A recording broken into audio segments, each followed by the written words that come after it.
Hello, everybody, and welcome back to the Dbacks podcast, Arizona's #1 baseball and beverage-related podcast.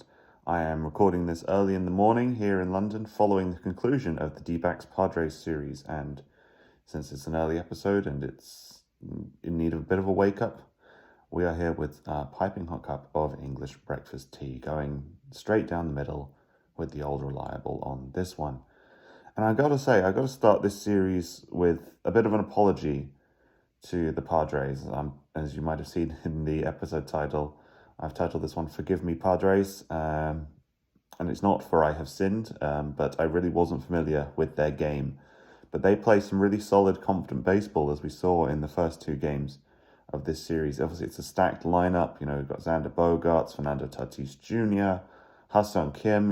These are good players, and despite the fact that we've been playing them in the NL West for as long as I've been a baseball fan, I really hadn't taken too much time to pay attention to who they've got, the way they play, and how they're doing. But clearly, this is a team that's quite high on confidence. They're outperforming us at the moment, for sure. I'd like to just offer this quick apologies to Padres fans before we get started. And wow, what a pickup for the Padres. Luis Arias has been coming in from Miami, and he's started all three games since they came in.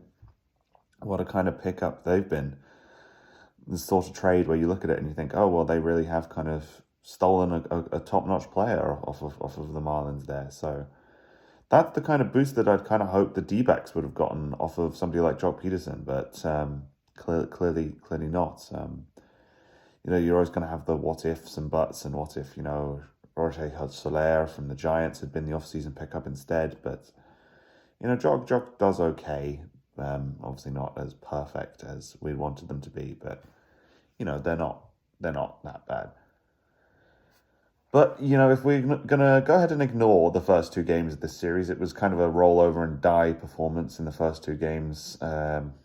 We gave up a lot of runs. We didn't look like we were going to assert ourselves in the game. Any good pitching was not backed up by any kind of support from the offense. So we're just going to pretend that didn't happen. It didn't really help our record now. We're 17-20, I think, now, which is it's not great. We need to get back to that kind of 50-50 split at the very least if we're going to try and mount a charge for any kind of postseason action this year. And that wild card spot is still kind of up for grabs, but a lot of other teams in other divisions who we've got to make an impact on. You got to look at how a team like the A's are doing at the moment, where they are absolutely rocketing through their division, despite the fact they might not exist in the same way next year. They don't have a home. They're moving to Las Vegas, but they're going to be playing in a AAA stadium for a few years while they build that stadium out there. But the A's don't seem to give a crap. They're just charging through. So maybe we need to look at what tricks in terms of the mentality they have that's getting them back to good form. So, yeah. Let's talk Game 3, because I don't want this podcast to be just another rant like it sometimes usually is. We're going to say Game 3, that's what we're going to talk about for this episode. And the D-backs started things off getting a bit of a break because the Padres lost Joe Musgrove. He went down to injury before the game even started. So if we pull up the game stats, prior to the game, they sent him down to the 15-day IL. And, we don't know if that's a Tommy John or not. But, Randy Vasquez came in for the Padres. He's a guy who was called in for a couple of starts while Yu Darvish was out with that neck issue. Came in from AAA to fill that spot in the rotation. Matt Waldron was not that good either. The Padres didn't really pitch their best game. You looked at their bullpen and they did okay. Johnny Brito did all right. So, we weren't going up against the best of the best pitchers in the MLB, but we did okay. But it's more about how we hit that I think is worth commenting on, instead of how poorly the other team pitched. You've got to look at, Ketel Marte. He came in basically hit a homer right off their first pitch, 2-run homer to drive in Jake McCarthy. That was, that's the Cattell of old we're used to seeing. If you played MLB The Show and you hear that line of like, Cattell Marte, this hitter's turned into a beast. That was the Cattell we were used to seeing. He looked like he was going to get his bat on a lot of stuff all night, so that was pretty good. But then Corbin Carroll looks like he might finally be back. His exit velocity was better, his swing is more direct angle to the pitch, and he's laying off of more of those up and in fastballs. And he hit his first RBI, an RBI double since April 15th, and driving in 2 runs on that one. So maybe that's finally the kick in the backside that Corbin's needed to start actually getting the barrel of the bat to a lot more pitches and, asserting themselves on the game a lot more. And then let's talk more hitting. Let's talk Jake McCarthy. I'd say he was probably one of the unsung heroes of the game last night. He's hitting under the radar, but he's getting those balls into that outfield. He's doing a job on base. In the first 4 innings, he was 3 for 3 with 2 RBI, and he was batting a .315. And that's a pretty fast start to rough up a pitcher who's maybe not super as prepared as somebody who was in the rotation expecting to start that game. And that's the attitude we should have. If there's a weakness or a perceived weakness that we can spot in an opposition lineup or an opposition pitching rotation, we should be going after it. And we should be just saying, yes, we don't care what you're going to throw. We're still going to get the barrel of the bat to it, and we're going to make you worry about it. So that's pretty good, I would say. So let's talk bullpen. The bullpen has been a bit of an area of discussion this year for the Diamondbacks. We've not exactly been perfect, but it's been better. Like there's some glimmers of hope here, and the guy I want to talk about is Justin Martinez. This year he's been averaging over 100 pitches. Sorry, that's wrong. This year Justin Martinez has been averaging 100-mile-an-hour pitches. And that's not, he's hit 100 miles an hour, that's his average pitch speed. So that's pretty cool to have somebody who can come in, cover the outs and be that intimidating presence to, back a hitter off, not let them settle into the box, not let them settle into, 3-2 with multiple foul balls, staying alive. This is a pitcher who's going to intimidate some guys. And, even if somebody like your Ha-Seong Kim's with your plate coverage gets a couple of barrels on the bat, he's a guy who'll get those outs. He's an intimidating presence. I talked about this last year. We need the Randy Johnson approach to quite a lot of our pitching, especially coming out of the bullpen, and having somebody who can come in and just have a quick shutdown 2 innings before, the old guard, as we're going to call them, with Ginkel, and then Seawold coming back soon, comes in for the 8th and the 9th. That kind of half an inning, 1.5 an inning guy coming in, middle of the 6th or in the 7th, just throw really hard fastballs at everyone. That's what we need. That's what we need in terms of having a bullpen rotation. And you got your guys like your Miguel Castros or your Andrew Solfranks, and they can look like world beaters on their day, but they're not exactly going to always perform. And Castro especially, somebody I've been saying, why is he getting chances if we have other bullpen guys fit? Why is Castro getting a shot there? So yeah, but did okay. If you look at how the Dbacks bullpen lined up yesterday, we had Ryan Nelson who got the start, then it was Martinez, Mantiply, Ryan Thompson, and then Ginkel came in as the closer. Ryan Nelson had an ERA of 5.23, which is okay for a starter pitching 5 innings. Gave up 8 hits, 4 ER, 3 Ks. But then you've got to go down to Martinez and Mantiply. Martinez only had an ERA of 1, but he only gave up 1 hit and no runs. Mantiply gave up 1 hit, but had 1 strikeout, and his ERA was 3.95. Ryan Thompson, he's the Submariner. He throws that underarm slider. I don't always see that as being particularly effective in what some people say modern baseball. That's not going to do as well, but he did okay. His ERA was 1.32. And then Kevin Ginkel came in as our kind of makeshift closer, and his ERA was 2.57. If we compare that to the Padres pitching performance yesterday, Waldron with an ERA of 5.82, Brito with an ERA of 4.91, Kolek ERA 3.57, and then Peralta with a 4.11. That's a big difference in the numbers, but I think it's the style of things that really showed how we earned that win yesterday. Like we're still third in the division, so that's okay. But we're only third in the division, basically alphabetically. If you look at the NL West, you got the Dodgers, they're 23-13, San Diego 18-19, Arizona 15-20, San Francisco 15-20, and then obviously I feel for you if you're a Rockies fan with 8-26. That's tough.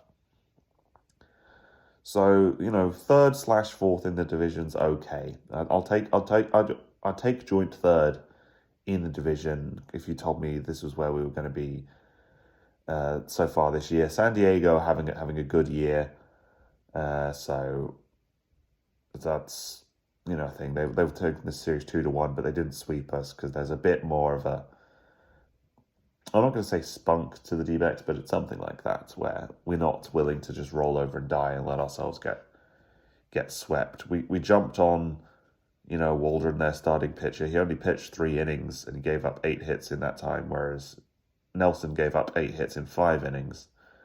But Ryan Nelson had 3 Ks, but Waldron had 2. So it wasn't exactly a day for the pitchers.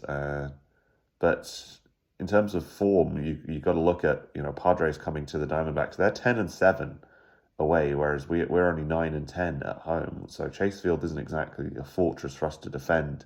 We lose pretty much as many games at home as we do on the road. So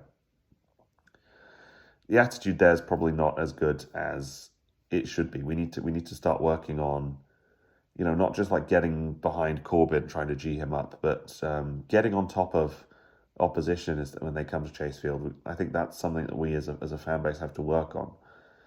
But if we're gonna nerd out statistically for a bit, one of my favorite things about the game yesterday was at no point did the win probability trend dip towards San Diego. At the top of the first with Cronenworth striking out swinging, bottom of the first, McCarthy single, and then the Cattell homer. The win probability is already at 72.8% for the Dbacks. And the closest it ever got to being a San Francisco win was 60.6 for the Dbacks, with Higashioka's double to the left with Ha-Seong Kim scoring, which made it 3-4. But then from there it kind of stayed around that kind of 70% mark, and once we get past the bottom of the fourth with Peterson homering to right, and he's a bit of a nemesis for the Padres, that they've always struggled against him. Peterson homers to right, and then Walker scoring at the bottom of the fourth. The win percentage goes to 96.7%, and it doesn't dip below that. It just gets closer and closer to 100% the whole time, and it's basically 99.9% an Arizona win from the top of the 8th, with Profar starting out by grounding out to first. So, the numbers there kind of worked in our favor, but if you watch the game, it was one of those kind of anticlimactic games where the D-backs got out ahead. That 4th inning and the 5th, where they basically came from having 6 runs to then having 10, and it just kind of kept it rolling. That was the real thing there. You had McCarthy doubling to center field, Barnhart scoring, Marte flying out with McCarthy moving to third, Smith grounds out to third, Walker reaches on an infield single to third with McCarthy scoring, and then you got the Peterson homer, and then you got Suarez grounding out to shortstop to end the inning. But that's the kind of inning where you think, okay, maybe the bats have cooled off a little bit from, starting off fast, and then we can deliver that solid middle of the game inning to really, assert ourselves on a game. And that's the kind of play we need to be making.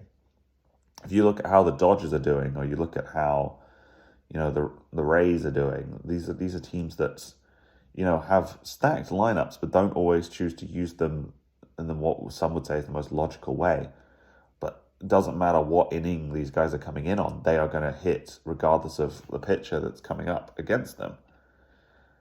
Shohei Ohtani, is just kind of all round crazy. Like he's hitting 3.64. He's got an OPB of 4.2 of 0.426. His slugging percentage is 0.685. And they've just swept the Braves. And like, if you're a Dbacks fan and you watched Dbacks against Braves last year, they could absolutely tear us up.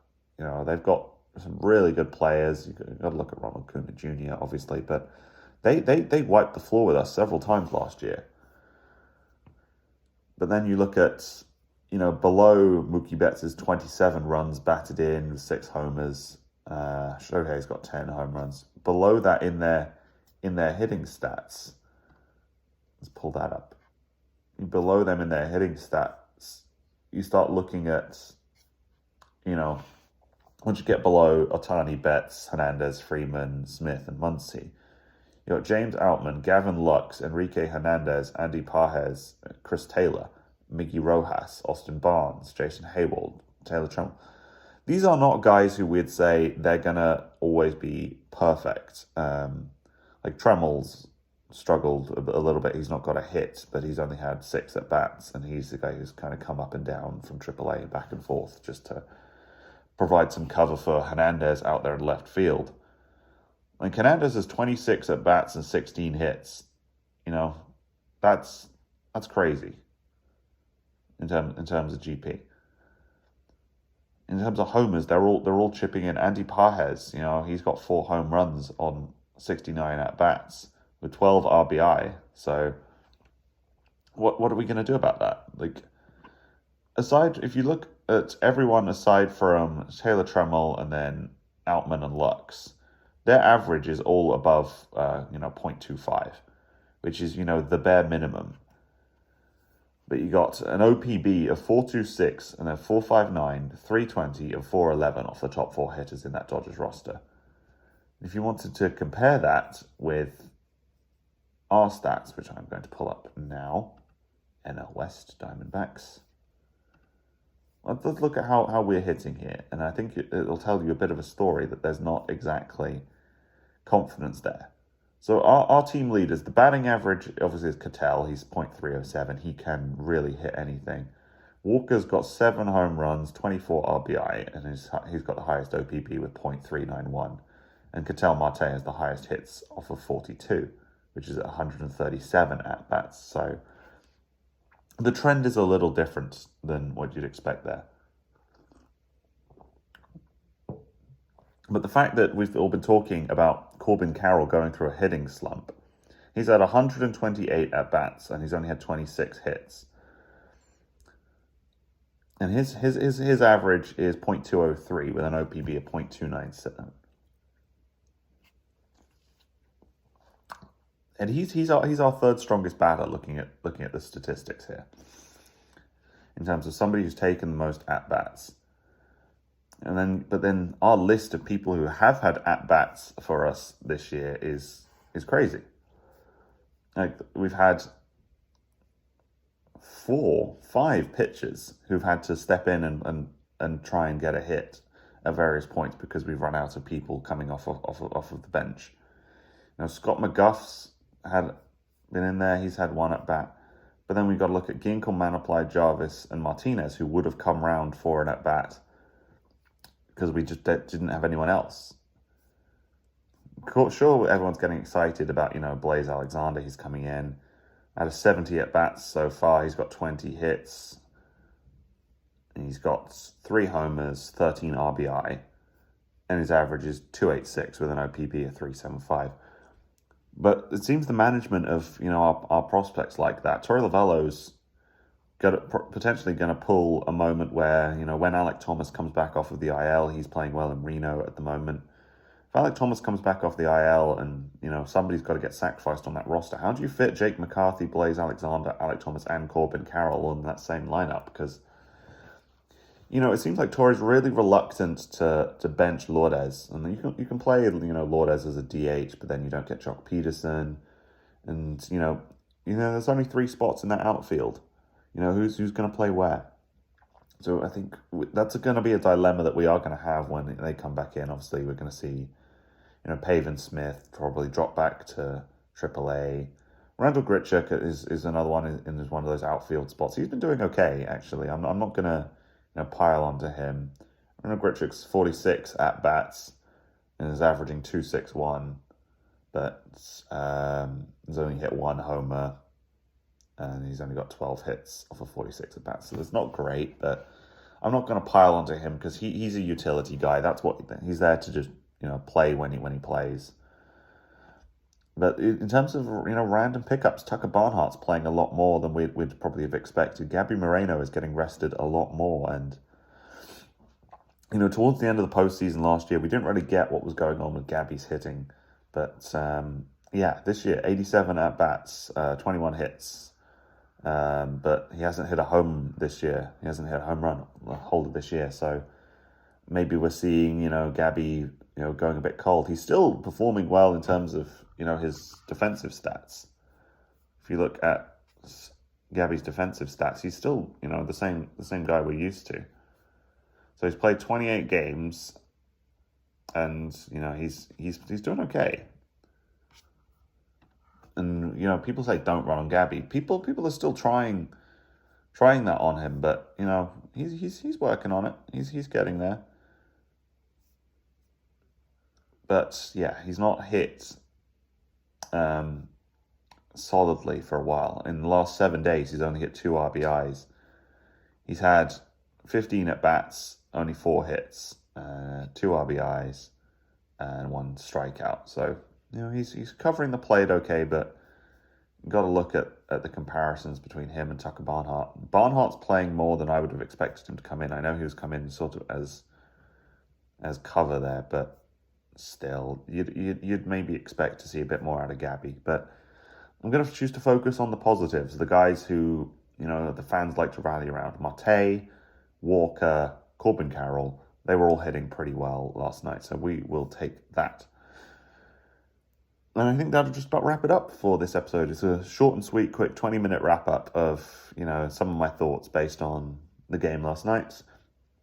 And I will see you on the next one. We've got plenty of action coming up for the Dbacks. Obviously, the London series is drawing nearer for fans of the Mets and the Phillies. That's going to be fascinating, so I'm going to hopefully have some coverage of that for you guys. And I will be seeing you in a Major League ballpark pretty soon next month. I will be heading out to San Diego for Game 3 in our away series at Petco Park.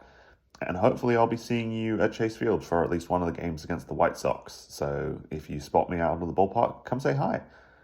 Anyway, thank you very much for listening. This has been the Dbacks podcast, episode 7, I think. Yeah. Arizona's #1 baseball and beverage podcast. Thank you very much for listening, and we'll see you on the next one.